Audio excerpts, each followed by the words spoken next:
good to be back here at Cross Country Mortgage Campus, preparing for the upcoming season. We're super excited to have our fans, back in the stands for the first time in a year. They bring a special kind of energy for really our players and really everybody in the organization. I think we all know we have the best fans in the NFL, and we're excited to welcome them back this afternoon. I actually want to start by saying how proud I am of our organization for really navigating, everything through the pandemic. We all realize that, it's not over, but we do see a little bit of a light at the end of the tunnel. And a lot of people have contributed to making this a good environment for our players, our coaches, our staff, fans to come back to our facilities. So we're excited about that. I think a lot of people have been involved in making sure that the right information is out there regarding the vaccines. 100% of our coaches and support staff are vaccinated, and over 90% of our players are fully vaccinated, or finishing up the last stages of the process. So we're excited to be out here, get going over the next couple weeks as we prepare for the season. And with that, I'll open up for questions. Bob is someone that I have had a lot of respect for throughout the past few years, really since his time as director of pro for the Patriots, and then obviously with his time in Detroit. The former general manager's perspective is one that I very much value. Right, we've had Ryan here twice, and he's been an incredible resource for me. And with Bob, everything that he's done across football operations, everything that he's seen in the general manager's seat with Detroit, I really value his expertise, because the reality of it is, yes, I've been a year on the job, but there are still some things that are new situations or things that are going to be new for me in the next few years. And to have someone, and have multiple people now that can provide a little bit of a roadmap in that regard, proves to be incredibly valuable. In regards to Baker, good player, even better person. Can't have enough of people in our locker room that embody those two characteristics on our team. Being said, each situation is unique. I wouldn't read anything into it either way without going into specifics for any individual, but I wouldn't read anything into timing for any player. Yeah, I think that specific to the offense side of the ball, we are in a bit of a unique situation where we do return a lot of our guys from last year. I think when we talked after the season, I mentioned that typically a third of an NFL roster turns over in a given offseason, so it is somewhat rare to keep an entire side of the ball intact. We do think that there's a platform for growth, for that unit, and we're certainly excited for all of our guys to enter the second consecutive year of the same system. So we do look forward to people taking a step forward.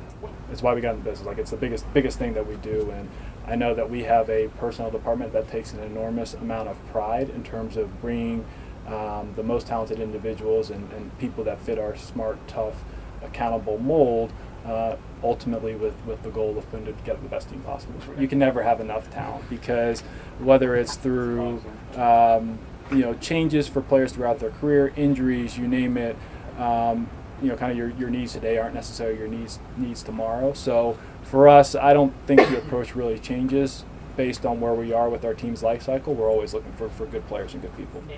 For us, we're not that dogmatic in any particular philosophy in that regard. So I wouldn't read anything into timing. It does present some unique challenges. I would hesitate to say that the job gets tougher, because we fully believe that you can build a championship team whether a quarterback's on a rookie deal, or build a championship team whether a quarterback's on a veteran deal. So it does create different trade-offs, but no different than any high-priced player. So I think it probably depends a little bit on the individual and the communication between team and player. I think you've probably seen it both ways through different examples throughout the league. It's one thing that we certainly try to do our best to communicate with all of our guys, whether it's a contract situation or not. But we certainly understand that sensitivity. Honestly, what I am focused on with roster decisions is how players produce between the white lines and how well they conduct themselves as professionals outside the white lines. That's it. Same thing. How they are, on the field, and then how they conduct themselves away from the field. I think for us, I think there's something that I've tried to communicate before, that part of my job is to have a little bit of a foot in the present and a little bit of a foot in the future, because there is certainly this year's team, but also making sure that we're both managing the roster and managing our resources, whether that's picks or dollars, in a manner that allows us to have sustained success. I'd say over the past 18 months, it's definitely played a factor into our planning. The reality of it is the cap went down almost 18 million this past year, and even moving forward, it's probably going to be $30 million less than everybody projected about a year and a half ago. So that does create some changes in terms of how you think about longer term roster planning, but none of those challenges are insurmountable. I mean, I think Baker has entered with a phenomenal mindset, a ton of comfort. I know we're all very excited for him to have a bit of stability, because it's probably like all of us in our jobs, right, where if you're doing something repetitively, or you have a little bit of a foundation from prior experience, it just makes you that much more comfortable. And I think that's something that we certainly notice with him. I'll let Baker speak to that. Like, as you mentioned, he is he is a super competent guy, and we think he's in a great spot. I don't necessarily think that's the case. At the end of the day, like, our job as a front office is to make sure that we can be as competitive as possible in the present year, and competitive as often as possible over time. So I don't know that I view that we're in any type of unique circumstance in that regard, Tony, but it's obviously something that we're mindful of. Yeah, I don't know that I have a direct answer for that, Daryl. Like, I think honestly, as long as our guys are working hard with their staff, really focusing on what they can control and improving every day, like, I think we'll look up and be in a really good spot. I think we have the right individuals in this locker room. I know that we have the right individuals on the sideline, and all we're going to do is put our head down and work, and we'll figure it out from there. Odell's a dynamic player, and he adds a dimension to our offense when he's on the field. We're obviously looking forward to his return this season. I forgot to answer the question earlier. Like, we want as many talented individuals as possible, and I think Odell's one of the more talented players at the position in the league.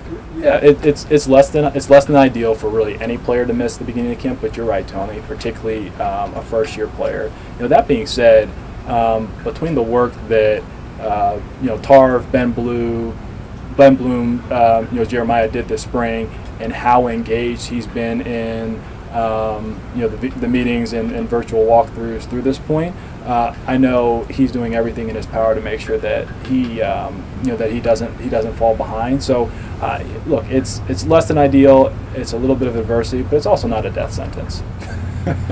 We're pleased with Donovan's progress. Obviously, he played an important role for us at the end of last year, and we're looking forward to continued growth. He's coming in great shape. And we'll see kind of how everything shakes out over the course of camp.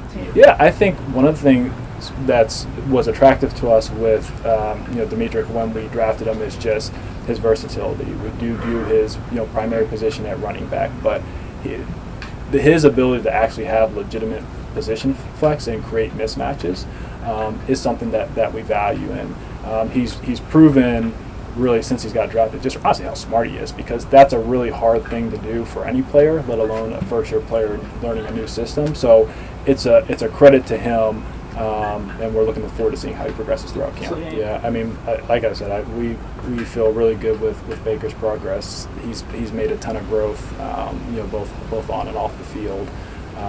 We're looking forward to having another fantastic season. I think with all young players, in particular first-year players, you see the biggest growth from rookie year to second year.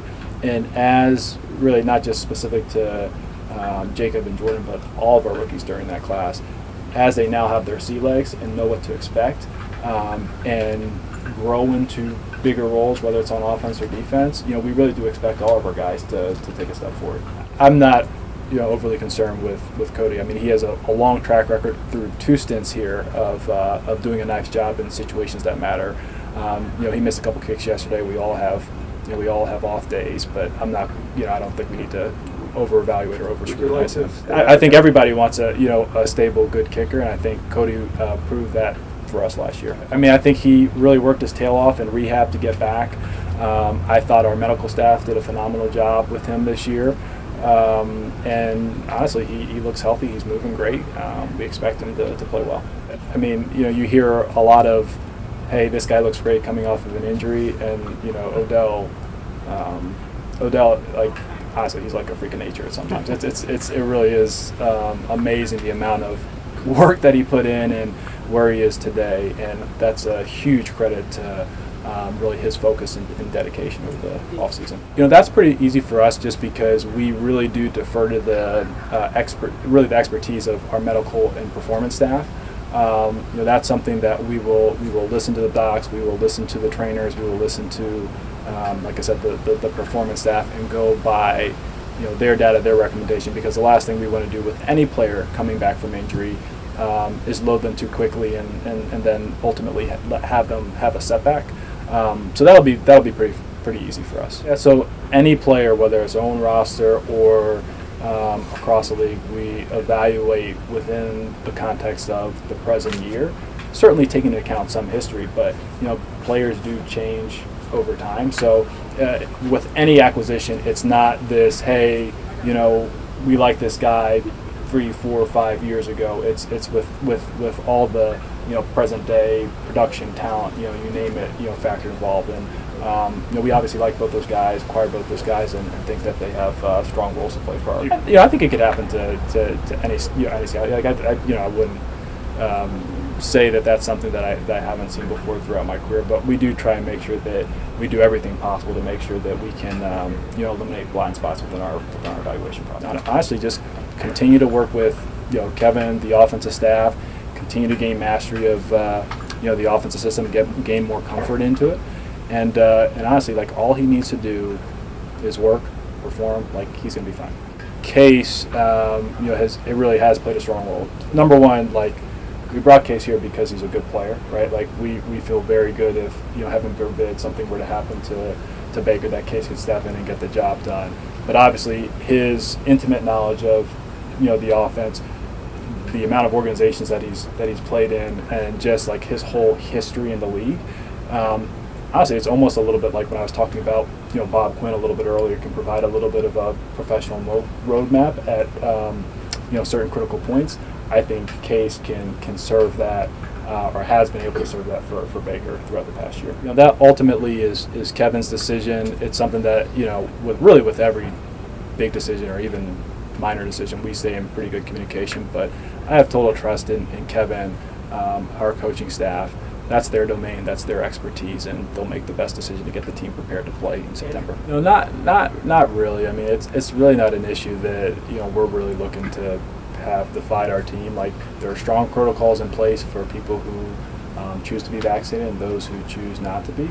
We'll strictly comply to both, and ultimately it's a personal choice for individuals. So that's not something that we're really focused on.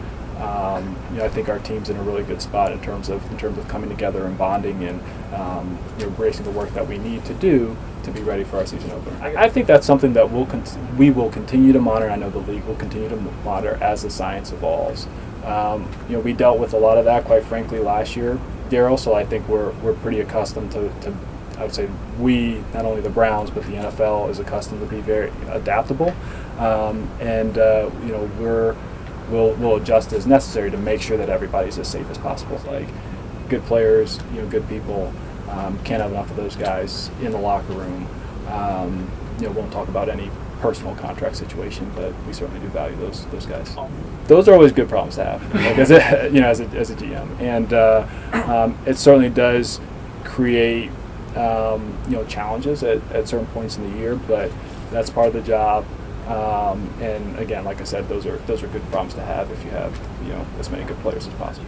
I can't speak to to other teams. Like, what we try and do is make sure that everybody has the information possible. We feel like we're in a really good spot, but to me, if guys are here, like, we're focused on them performing and putting their best foot forward. It's always good to see young players fighting for roster spots under the lights in real game action. Practices are incredibly important. We're excited for our joint practices with the Giants here in a couple weeks as well. But it is always good to get some live game exposure as well. Yeah. I mean, I think a lot goes into that. To be quite honest, look again, new system, unique year, shortened off season. Both those guys are really good players. We think bringing Odell back can add a dimension to our offense. So they've worked together really well. At this early juncture in training camp. So we're excited to see what they do moving forward. I think when you mess up enough, you probably get a pretty good sense for people who've come forward. And that's the honest truth. When you look in earnest at your mistakes, you're like, all right, how could I have prevented that in the past, or how can I prevent that in the future? And sometimes it is like being a better listener and listen to people who have a bit more wisdom than me, and it's a big reason why I value that perspective.